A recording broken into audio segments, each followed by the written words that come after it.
Synergy, Samba.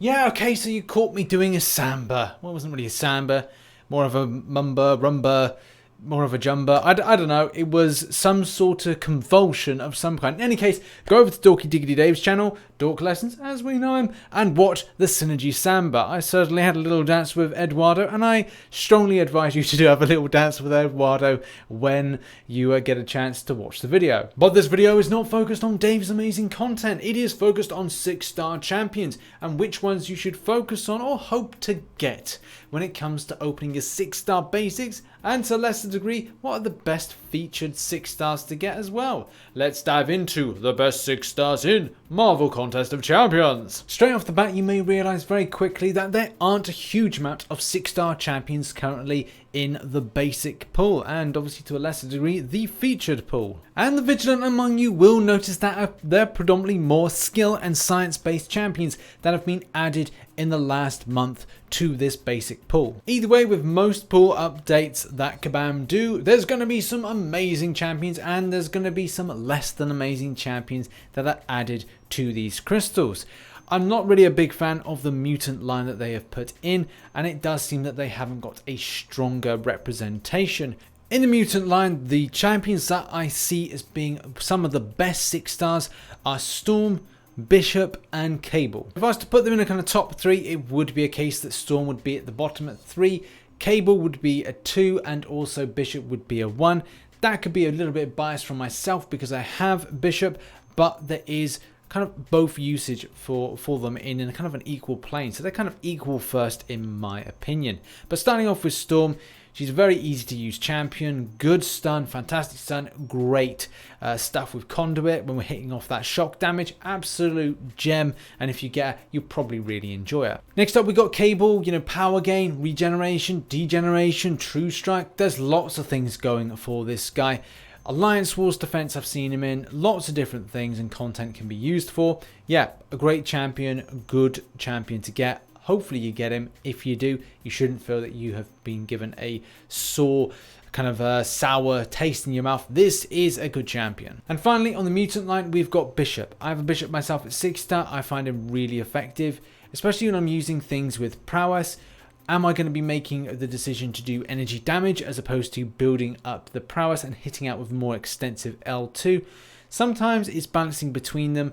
Also, what's great about the champion is you get to go from fight to fight with a huge amount of power, which again is really effective. I'd love to get him awakened, but that's something hopefully will happen in the future. Next up, and we're going on to the skill line. It's very difficult to find a champion that I'm going, yes, this is screaming out. I know some people will like disagree and go like, okay, Winter Soldier should be in there, and maybe we should see another champion in there. Yeah, I get you, but at the same time, they're not screaming at me as amazing champions. Killmonger, on the other hand, is one of those champions. It seemed to be when they added in the most recent update to the basic crystal that they decided to put in some better skilled champions. So we saw Hawkeye, we also saw Thor Ragnarok. All 3 champions have great usage on several different platforms. Killmonger is number 1 in that spot of decent champions, whether or not it's in an offensive format or in a defensive for Alliance Wars defense format. Hawkeye, amazing value to him. The very and most underrated champion in the game ever, based on certain things with hemorrhage and also with the fact of the spamming the L1 for power draining. It's an absolute peach and a beautiful thing. It's just so good. It's like on like Vision Age of Ultron, like standard Vision, kind of good.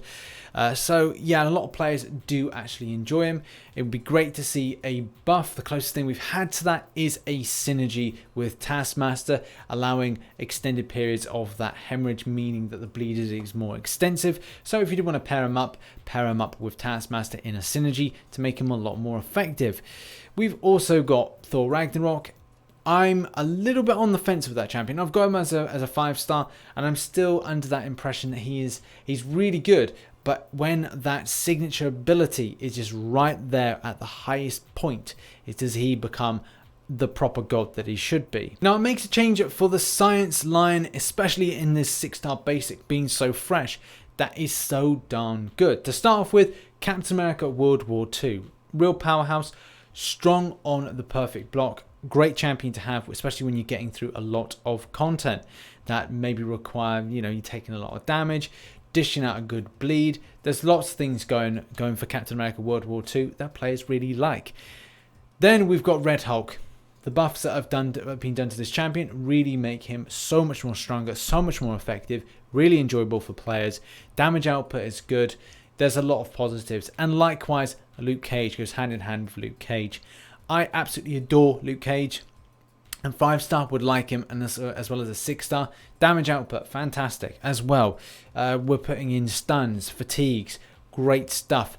And the ability accuracy reduction stuff, again, is cool. Lots of things going for Luke Cage to make him a champion that players really want at a 6-star level. Next up, and we've got the final 2 sciences that I think are substantial enough to go, yes, okay, this is good.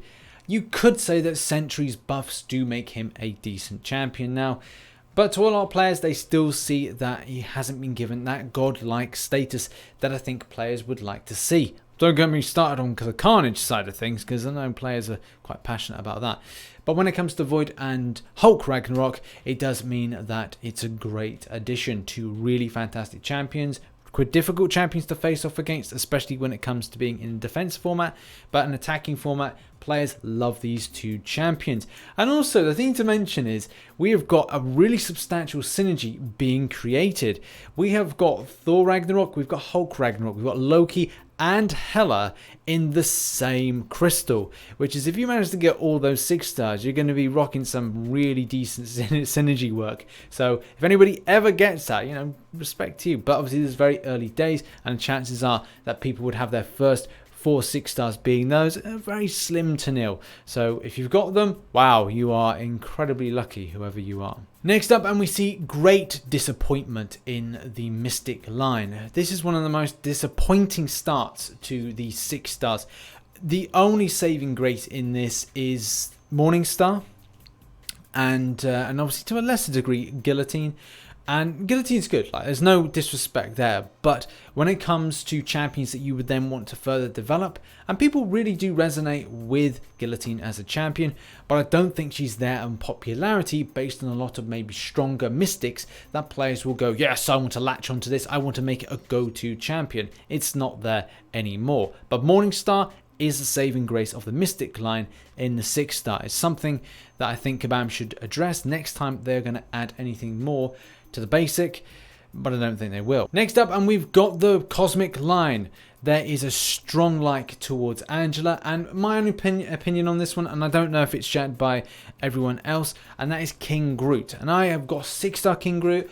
I've got a 4-star version. I've always wanted to get a 5-star version and use my Cosmic Awakening gem. Fate had it that I would indeed get a Medusa, so therefore that was used, and I am really happy with that. However, though, I really would like to see myself get a 5-star King Groot, but if I can awaken my 6-star, then I wouldn't care anymore. It's great to get Unyielding Might on King Groot, but at the same time, and I've covered this many times on a video, I'll probably leave a link in the description to my recent King Groot based video, which, I just saw great enjoyment. I really enjoy that champion.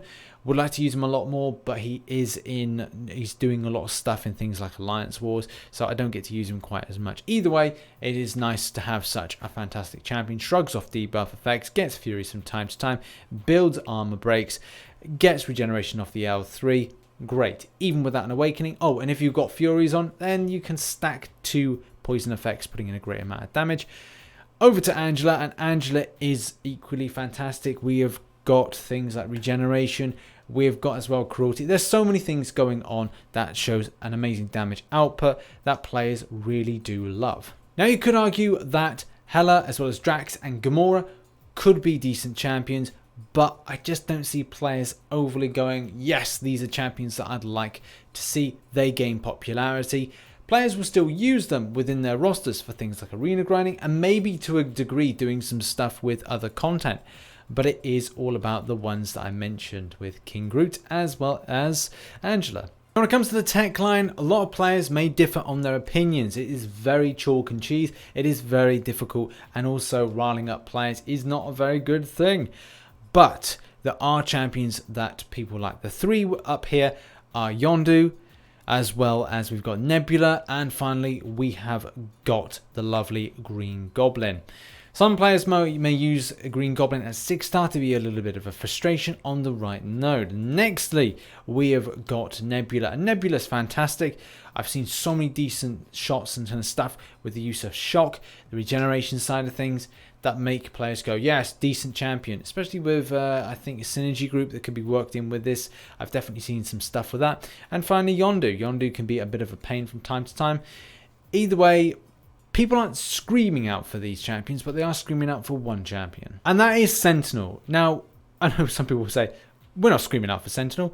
Yeah, but from an Alliance Wars defense point of view, players are screaming out for this champion to get. They want to get this guy because it can be a great asset to the Alliance Wars defense. On the right node, it can mean that it causes players great frustration. So that was a basic. On to the featured, and the current featured at the moment has 3 mutant champions that players really do like. So we got Domino at number 1, we've then got Sabretooth at number 2, and then number 3 would be Nightcrawler. Why have I missed out other ones? And that is really because they aren't champions people would scream out because they want to get them or would add any kind of benefit to their roster. Domino is the featured pain in the butt in people's lives when it comes to grinding out the game. And then we got Sabretooth, which again is a fantastic champion and players do like him. I'm a personal big fan of Nightcrawler. I found his usage in things like going up against Biosting when it's coming to projectiles and also beam attacks. He is actually really effective, and I think he will enter into the status of being a little bit underrated soon as new champions come in and the old champions kind of get brushed to the side. Skill line sees no definite improvement and is just an average featured list with champions from the basic and one other addition that is not going to be anything to shout out about as people would want them. Science, again, nothing substantial to be added except for Captain America Infinity War. I think that's a fantastic addition and a fantastic champion, and I've got him at 4-star, and I think he's just the nuts. Kabam haven't really listened. The only kind of great addition is that in shape and form of Hood. That is really the only one. People may say to a lesser degree with Mordo, but it wouldn't be a champion that players just go, yes, I really want. If you take the contest back a year, people would have gone, right, I really would like Mordo for Alliance Wars defense in its current state and form. But those days are gone, and you don't see it very regularly that a Mordo is put in Alliance Wars defense. Moving on to Cosmic, 2 great champions to be added, Proxima Midnight as well as Corvus Glaive. Now, they will be entering the basic at a later date. However, though, in its current featured, it's good to see 2 champions that are quite good. Nextly, and finally, we have got the tech line. Not a great addition with this, but there's one addition that players do want, and that is the Iron Man Infinity War version. A pain in the butt for anybody facing off against him, put on the right node. And yeah, a lot of players will say that pain in the ass when it comes to Alliance Wars. Either way, it's good to see a good amount of positive champions that players will do really like and really want to improve their roster and also their Alliance Wars defense. So that has been a collection of the best 6-star champions currently in the game, whether or not it's the basic or whether or not it's the featured. Good luck with any crystal that you open of a 6-star, and hopefully you get one of the best 6-stars in the game and it can improve your gameplay. I've been RichTheMan. If you enjoyed the video, hit the like button and subscribe for more. And as always, I shall catch you on the flip side. Bye bye for now. And don't forget to samba.